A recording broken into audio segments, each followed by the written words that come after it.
ہندوستان میں ایک نواب کی خوبرو لڑکی فسادات کے دوران ایک مسجد میں پناہ لینے داخل ہوئی تو دیکھا کہ ایک نوجوان طالب علم درس و تدریس میں مشغول ہے۔ بغیر آہٹ کیے لڑکی چند ساعت خاموش کھڑی رہی اور پھر طالب علم کے قریب چلی گئی۔ سنت کے رنگ میں رنگے طالب علم نے جب ایک نوجوان لڑکی کو مسجد میں غیر شرعی حالت میں دیکھا تو اسے مسجد سے نکلنے کو کہا، جس سے لڑکی نے انکار کیا۔ طالب علم نے غصہ، منت و سماجت ہر حربہ آزمایا، مگر لڑکی نے اللہ کا واسطہ دے کر کہا کہ باہر اس کی عزت کو خطرہ ہے اور اسے رات یہیں گزارنے دیا جائے۔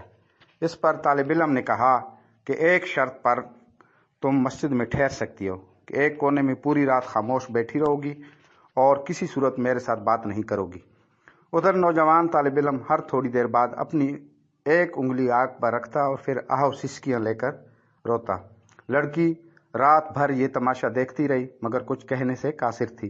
خدا خدا کر کے صبح ہوئی، لڑکا اذان دینے اٹھا اور لڑکی سے کہا کہ وہ اب مسجد سے نکلے کیونکہ نمازی آنے والے ہوں گے تاکہ کوئی بدگمانی نہ کرے۔ لڑکی نے کہا ٹھیک، مگر مجھے ایک بات بتا دیں کہ رات بھر آپ وقفے وقفے سے اپنی انگلی آنکھ پر کیوں رکھتے تھے؟ طالب علم نے جواب دیا کہ رات بھر میں نے نفس اور شیطان اور اللہ کے احکامات کے مابین شش و پنج میں گزاری۔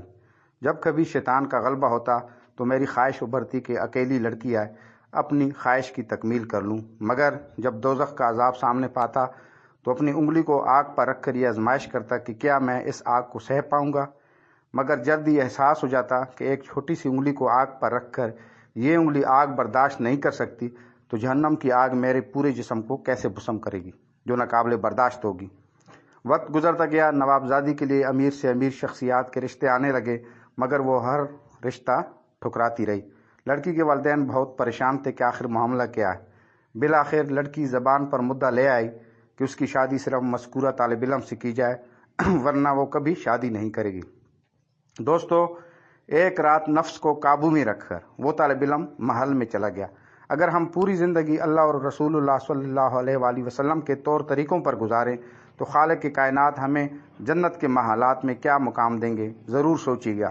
ڈاکٹر علامہ اقبال رحمۃ اللہ علیہ نے کیا خوب فرمایا ہے، بڑے موذی کو مارا نفس امارہ کو گر مارا، نہنگو اژدہا مارا اگر مارا تو کیا مارا۔